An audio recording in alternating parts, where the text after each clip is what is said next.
Is reporting an increase in firearms found in airports around the nation. Today, Gabriela Garza discovered 5 firearms have been found at Valley Airport since January. She joins us now with more details. Gabriela. Letty, we discovered having a license to carry does not exempt you from receiving a civil penalty, but it could mean a lesser criminal charge. For some people, it's just like grabbing your phone first thing in the morning. It's second nature. Most of them are just forget it's there, just get in a habit. I mean, it's like wearing glasses or whatever. You just something. If they carry it all the time. Henry Cowart says he's had his license to carry for years. As a truck driver, he says he's always made sure to keep a firearm inside his cab for safety. Just with the things that go on nowadays, if somebody, I hope and pray I'm never in a position to have to use it, but if you are, I want to be as equal, with some sort of defenses that person may or may not be.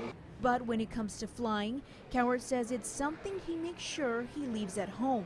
My wife makes sure I'm not packing anything when I go, knives or anything like that. But yeah, if we're hunting or something, going somewhere, we'll check in a shotgun or rifle or something like that in the, on the baggage check-in. So, but I don't ever carry concealed or anything. Reports from TSA show 4 firearms found recently at 2 Valley airports since January. 3 were found at Harlingen's Valley International Airport, 1 at the McAllen-Miller International Airport. All discoveries were made at the TSA security checkpoints. Today we spoke to Carrie Harmon, spokesperson for TSA. She tells us they've seen an increase of 28% since 2015. Harmon says TSA has the authority to issue a civil penalty of up to $11,000 against any passenger who brings a firearm to the checkpoint. She says when it comes to any further criminal charges, it is up to local law enforcement to pursue the case. We spoke to Sergeant John Science of McAllen Police Department to find out what happens if a firearm is found in a carry-on. He tells us it's very circumstantial and it depends on where exactly the firearm is found. Science says they have jurisdictional boundaries inside the airport, so it depends on how they will respond.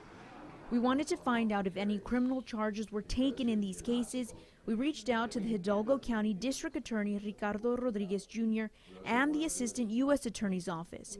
As of news time, we have not received any answers to our questions. Cowart tells us he is already planning for his next trip in May. I wouldn't carry one.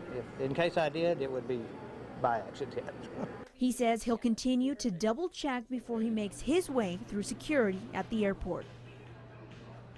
We will continue to follow this story and bring you any updates as they become available. For more information on the TSA reports mentioned, go to our website at krgv.com after the newscast. Reporting live in the Channel 5 studio, Gabriela Garza, Channel 5 News at 6. And now to Gabriela's story. If you are planning to travel with a firearm, there are guidelines set in place travelers must follow to avoid a potential fine or arrest. This is a Channel 5 News Extra. Roy Bailly is a DPS certified license to carry instructor. Now he tells us there is a protocol in place if you are planning to fly with a firearm. If you're going to fly and you plan to take your handgun with you, it's best to call ahead of time to the airline and ask them what their protocol is. Ask for a supervisor. They'll tell you generally to bring it in, unloaded, in an aircraft-approved lockable case, and they themselves will examine it, inspect it, and they'll probably put it in your checked baggage. There's other protocols in place, but for the most part, they take possession of it, and you don't see it till you get to your destination. TSA states you should thoroughly check your baggage to ensure no firearms or weapons of any kind are in your carry-on baggage. Now, this could lead to civil penalties or possible arrests. Bailly tells us if you are caught with a firearm in your carry-on baggage and you do not have a license to carry, you could face felony charges. He says if you have a license to carry a gun, you have the option to carry a concealed or carry weapon according to Texas law. Now, Bailly says you should always make sure to read the signs posted outside of establishments before you enter to ensure that you are following their guidelines on firearms.